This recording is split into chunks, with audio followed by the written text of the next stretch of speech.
je représente très rapidement l'APCC avant de passer la parole à nos intervenants. Donc l'association des professionnels en conseil climat, énergie et environnement fédère tous les professionnels dont le métier est d'aller au quotidien dans les entreprises et collectivités apporter leur soutien, leur conseil sur tout ce qui va être mission PCAET, plan de mobilité simplifié, évaluation environnementale stratégique, tous les aspects dont les territoires ont besoin pour la transition écologique et la prise en compte du climat dans les stratégies. Et voilà, je vous passe la parole et je vous laisse vous présenter. Merci Emeline. Donc on va clôturer ce cycle de conférences et mini-conférences autour de l'économie circulaire, voilà, qu'on peut envisager comme un atout de sobriété matérielle pour les territoires. Donc on n'a pas la petite zapette par contre. Je crois qu'Emeline est partie avec. Non, j'arrive. Ah, là voilà. En attendant, effectivement, on pourra prendre les questions à la fin de l'intervention et donc effectivement les supports seront sur le site de la PCC. Donc on va se présenter rapidement. Donc Magali Penquin, co-gérante du bureau d'études JPC Partner, donc membre de la PCC depuis avant 2015. Et j'y co-anime le groupe de travail PCAET et je suis aussi administratrice de l'association. J'interviens au niveau des territoires sur l'ensemble des politiques climatiques depuis plus d'une dizaine d'années autour des plans climat, bilan carbone, évaluation des politiques publiques, plans alimentaires territoriaux, plans de mobilité. Le domaine de l'économie circulaire et de la collecte et du traitement des déchets qui est historiquement une activité du bureau d'études. Et puis aussi quelques dossiers installations classées également sur lesquels on peut intervenir. Je suis agréée donc par l'ADEME dans la démarche territoire engagée pour la transition écologique sur le label Climat et Énergie, donc anciennement Citergie, et le label Économie circulaire dont on va parler tout de suite. Donc je laisse te présenter. Merci. Et donc moi, Mélissa Poutrin, je suis consultante en développement durable au sein du cabinet de conseil en transition écologique BL Evolution, qui accompagne donc les acteurs privés et publics dans leurs divers projets de transition écologique. Je suis donc auditrice du label économie circulaire de l'ADEME qui était évoqué juste avant sur les territoires engagés pour la transition écologique. Et donc je travaille sur l'économie circulaire, les achats responsables également pour les collectivités et la transformation des business models des entreprises, par exemple notamment sur l'économie de la fonctionnalité. Donc on va d'abord replacer un petit peu ce qu'est l'économie circulaire dans le débat de cet après-midi.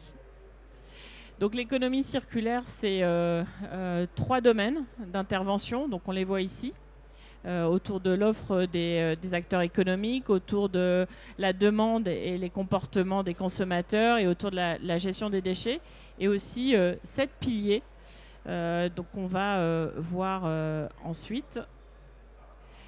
Voilà, donc on vient d'en parler, donc les 3 domaines et ensuite donc les 7 piliers. Donc on va retrouver l'ensemble de ces 7 piliers autour de cette notion d'économie circulaire. L'économie circulaire n'est pas un des piliers, mais fédère ces 7 piliers.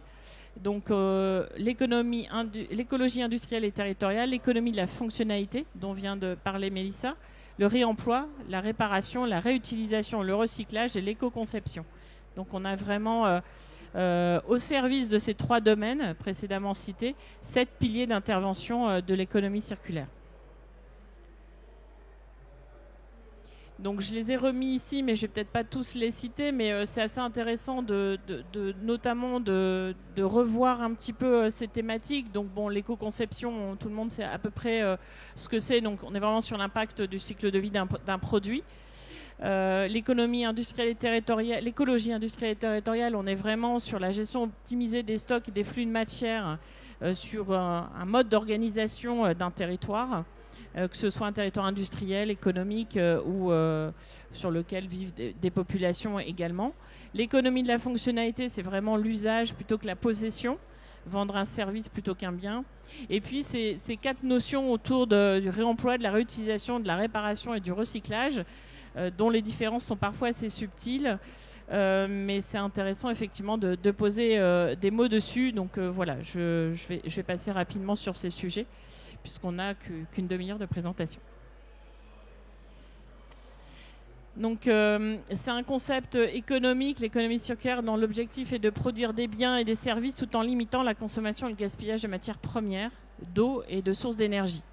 Donc autour de ces 3 domaines et ces 7 piliers. Donc c'est vraiment l'idée de déployer une nouvelle économie non plus linéaire, mais fondée sur le principe de refermer le cycle de vie des produits, des services, des déchets, des matériaux, de l'eau et de l'énergie.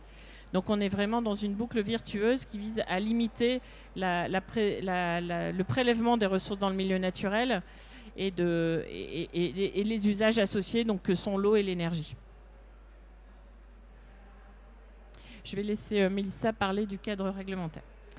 Oui, merci. Alors donc, finalement, l'économie circulaire a été abordée une première fois, on va dire, quelque part en 2015, à travers la loi de transition écologique pour la croissance verte, qui mentionne et qui fixe en fait déjà à cette époque-là un objectif de découplage et entre la croissance économique et la consommation de ressources, et qui fixait donc un objectif d'augmentation de 30% de ce découplage entre ressources et croissance.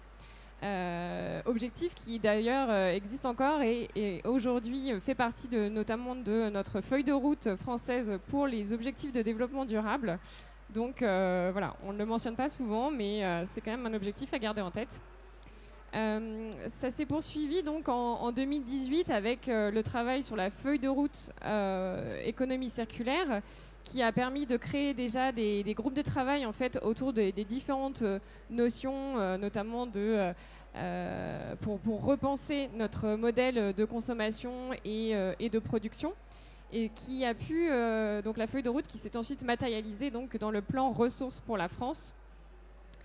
Et suite à ça, en 2020 est parue la loi anti-gaspillage pour une économie circulaire, qui prévoit donc certaines mesures de réduction de consommation de ressources qui s'appliquent aussi bien aux collectivités qu'aux entreprises, et qui prévoit beaucoup de mesures que je vous invite à parcourir, tout comme dans la loi climat et résilience, qu'on peut aussi relier sur certains aspects à la question de la consommation de ressources, notamment pour tout ce qui va porter sur les éco-scores des différents produits, par exemple. Et donc on voit que voilà, tout ce cadre réglementaire a vraiment pour objectif justement d'augmenter le découplage entre la consommation de ressources et la création de valeur pour les acteurs économiques notamment. Et donc l'ADEME a créé il y a déjà quelques années un référentiel économie circulaire qui d'ailleurs se décline maintenant sous forme de label.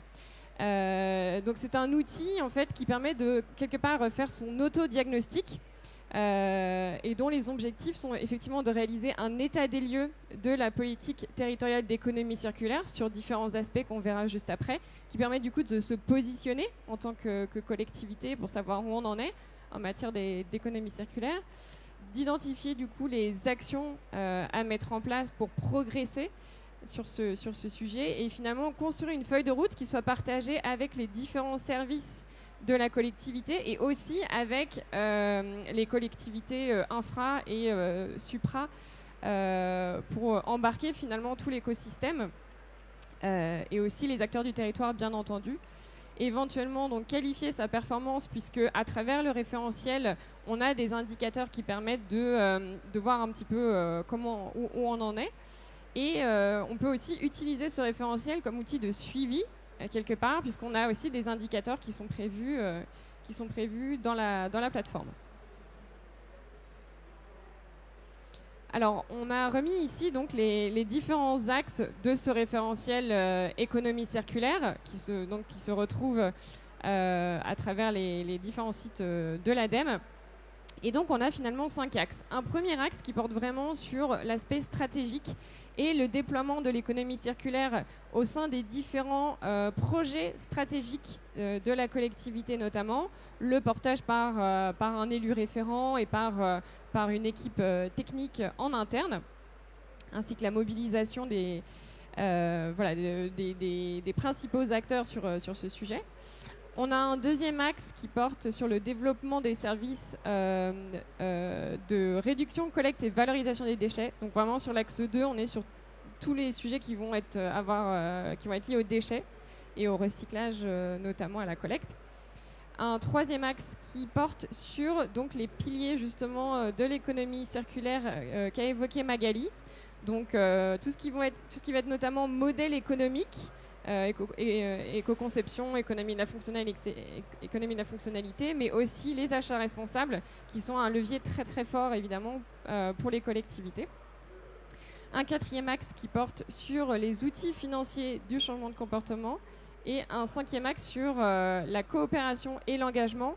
Donc comment mobiliser les acteurs du territoire, qu'il s'agisse des acteurs économiques, associatifs, privés, publics, etc. Et donc, il nous semblait intéressant de partager avec vous quelques exemples concrets de la manière dont peut se traduire l'économie circulaire dans les territoires, et notamment sur ces 7 piliers qui parfois semblent un peu orientés finalement entreprises, mais peuvent en fait tout à fait être mis en place aussi au sein des collectivités. Donc là, je donnais l'exemple par exemple à Sainte-Hélène-sur-Mer d'une école primaire qui a été conçue vraiment en prenant en compte chaque étape du cycle de vie de cette école et donc de la construction de cette école, et qui a donc été pensée à travers différents ateliers participatifs, aussi à travers un voyage d'études, des visites d'écoles récentes pour voir ce qui se fait ailleurs, le choix de matériaux certifiés et une réflexion sur la déconstruction. Donc on voit qu'on est vraiment là dans une approche cycle de vie finalement du bâtiment qui se veut de bout en bout. On a aussi l'exemple de Sassy-sur-Marne qui là est plutôt dans une démarche d'économie de la fonctionnalité, comme on l'évoquait tout à l'heure, le fait d'utiliser quelque chose, d'utiliser un service plutôt que d'acheter des produits finis en l'occurrence. Donc là il s'agit de l'éclairage public qui est fourni par Philips Lighting à travers un contrat de performance à Sassy-sur-Marne. Sur les achats responsables, qui sont aussi donc un des 7 piliers de l'économie circulaire, on a ici l'exemple de la métropole du Grand Paris qui porte en fait un programme spécifique sur les achats circulaires et solidaires et qui est destiné donc notamment aux EPT de la métropole. Et dans le cadre de ce programme d'achat circulaire et solidaire, a organisé une rencontre achat circulaire et solidaire, donc entre des prestataires et des fournisseurs qui proposent donc des produits vertueux et des collectivités, des acheteurs qui cherchent justement à travailler auprès de ce type de fournisseurs. Donc vraiment un travail de mise en relation qui est très intéressant avec une plateforme, notamment sur la durée d'un événement d'une journée. Et puis, un exemple sur l'écologie industrielle et territoriale qui se situe ici au Pays de Mortagne. Alors, souvent, sur l'écologie industrielle et territoriale, on parle de ZAC, de zones d'activité où les déchets des uns font les ressources des autres. Ici, cette approche au Pays de Mortagne est assez intéressante puisqu'on est sur une zone qui est beaucoup plus vaste, où la chargée de mission est allée rencontrer les différentes entreprises du territoire pour voir finalement quelles étaient les différentes ressources ou coproduits de certains procédés industriels notamment ou de conception. Donc ici notamment par exemple textile, qui pouvaient servir à d'autres structures, et donc qui a pu par exemple mettre en relation une entreprise qui donc travaillait sur le textile et une autre entreprise qui était amenée à confectionner des costumes et qui a pu utiliser donc des produits de qualité, des chutes de la première entreprise. Donc on voit que les collectivités ont vraiment un rôle très important de mise en relation finalement des différents acteurs du territoire. Et pour terminer sur les illustrations, quelques exemples qui vont être plutôt tournés sur la consommation des ménages et comment justement les collectivités peuvent faire là encore un travail de sensibilisation. Donc on a un premier exemple de guide des producteurs locaux de denrées alimentaires qui recense les producteurs qui proposent de la vente directe aux consommateurs. Donc un guide à destination de tout un chacun très intéressant. Un autre exemple avec un événement, une bricopartie, donc un événement autour du réemploi des matériaux et des outils de bricolage, voilà, de vente entre particuliers et aussi professionnels autour du bricolage d'occasion et de matériaux de construction et issus du réemploi. Un exemple autour de l'alimentation positive à travers un groupe de foyers qui ont été accompagnés pendant 6 mois sur voilà, le passage à une alimentation donc saine et équilibrée. Et puis une semaine de la récup qui a été organisée par la communauté de communes du golfe de Saint-Tropez à travers différentes activités, là encore pour mobiliser notamment les ménages.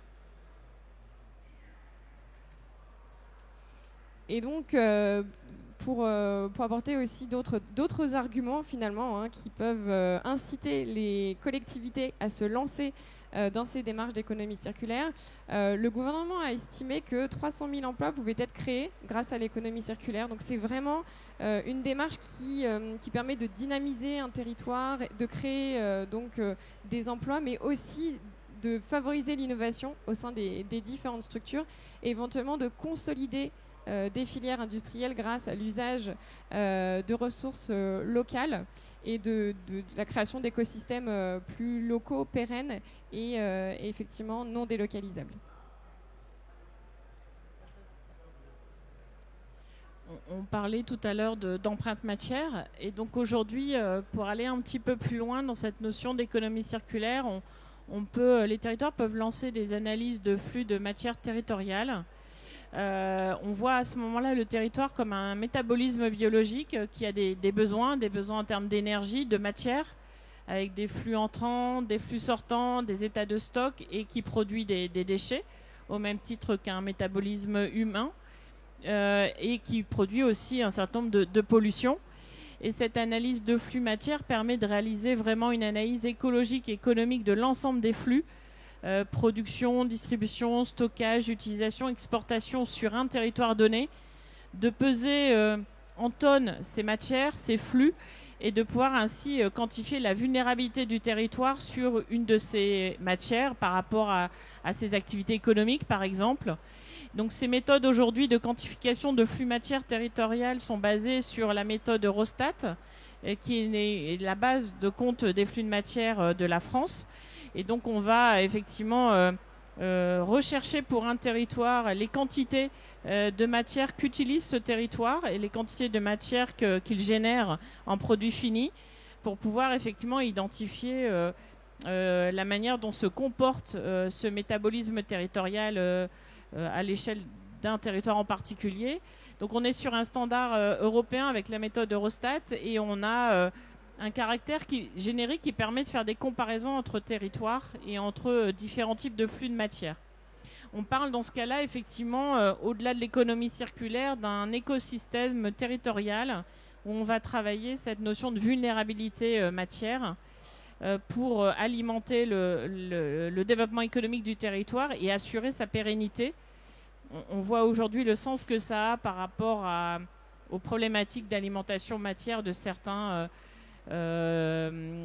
développement économique aujourd'hui, que ce soit sur les microprocesseurs ou sur d'autres matériaux pour construire des maisons actuellement. Donc voilà, on regarde un petit peu comment un territoire est vulnérable sur ces sujets-là. Donc à quoi ça sert de faire ça? C'est vraiment de faire en sorte que le territoire donné devienne plus résilient, qu'il relocalise ses flux plutôt que de les importer et de les exporter, de voir comment il peut les utiliser pour lui-même, pour garantir déjà son développement et aussi tous les enjeux sociaux associés. Quand effectivement une entreprise a un déficit de matière qu'elle ne peut pas trouver sur le territoire, elle peut mettre la clé sous la porte, donc ça associe aussi à des enjeux sociaux. Bien sûr, réduire l'extraction et l'utilisation des ressources naturelles, identifier toutes les vulnérabilités autour de ces flux de matière, quels qu'ils soient, et les limites d'un territoire, et identifier les enjeux et les impacts environnementaux autour de cette notion de flux. Donc c'est assez intéressant aussi pour développer des synergies entre les entreprises sur un territoire, pour pouvoir les mettre en réseau, de mettre en réseau aussi les citoyens avec une entreprise sur les déchets qu'ils produisent par exemple. Donc c'est vraiment des nouvelles études qui sont lancées sur ces sujets-là et qui sont vraiment très intéressantes pour aussi maintenir l'attractivité territoriale sur un territoire donné. Voilà, je ne sais pas si je peux revenir en arrière. Donc, on a un guide actuellement sur lequel on se base pour faire ces études, qui est un peu ancien maintenant, mais qui a quand même le mérite d'exister, qui est le guide 2014 du Commissariat général de développement durable, qui sert à la comptabilisation des flux de matière dans les régions et les départements. Voilà, c'était une aparté sur ce sujet du métabolisme territorial. Merci beaucoup Magali, merci Mélissa. Est-ce que vous avez des questions ?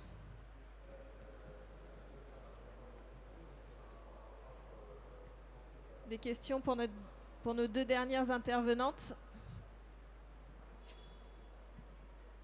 C'est pas vraiment une question, mais par rapport aux exemples que vous avez montrés tout à l'heure sur ce qui est mis en place dans les différentes villes, je trouve ça vraiment bien de partager tout ça. Je pense que ça fait partie des choses que les mairies recherchent pour pouvoir s'inspirer et mettre en place des projets qui leur conviennent. Et voilà, je voulais juste vous dire que ce truc-là, c'était un petit effet waouh de votre présentation. Je vous remercie. Merci beaucoup. D'autres réactions, d'autres questions ? Non ? Ok. Alors, quelques derniers petits mots de conclusion. Et ce sera la dernière fois pour aujourd'hui. Donc, vous dire que vous pouvez retrouver l'ensemble des membres de l'APCC sur notre annuaire en ligne, sur le site donc apc-climat.fr. Il va regrouper par domaine de compétences, spécialités sectorielles et zones géographiques tous ceux qui vont pouvoir venir vous accompagner sur vos PCAET, vos plans climat, vos évaluations environnementales stratégiques, vos plans de mobilité simplifiés et plus généralement toutes les thématiques que vous allez pouvoir rencontrer en lien avec la transition écologique sur les territoires. Super. Vous dire également que sur le site de l'APCC, vous allez retrouver un certain nombre de ressources disponibles gratuitement. Donc n'hésitez pas à vous inscrire à notre newsletter pour pouvoir être tenu au courant de chaque sortie de nouvelles ressources, donc des webconférences, des articles, des publications que nous faisons pour vous et pour vous aider dans tous ces sujets, sur tous ces sujets. Et enfin, donc la promotion de notre événement à la fin du mois, le sommet virtuel du climat, donc, qui va concentrer plus de 130 intervenants et plus d'une centaine d'organisations sur l'apport d'expertise, de témoignages pour répondre collectivement à la question de comment arriver à la neutralité carbone et rendre son territoire résilient. Donc un condensé de contenu gratuitement disponible, pareil, toujours dans la même optique de pouvoir avancer collectivement vers une neutralité 2050, tous ensemble. Je vous remercie. Il nous reste un dernier petit moment à partager ensemble. Donc les membres de la PCC restent encore dans cette salle quelques instants, une petite demi-heure.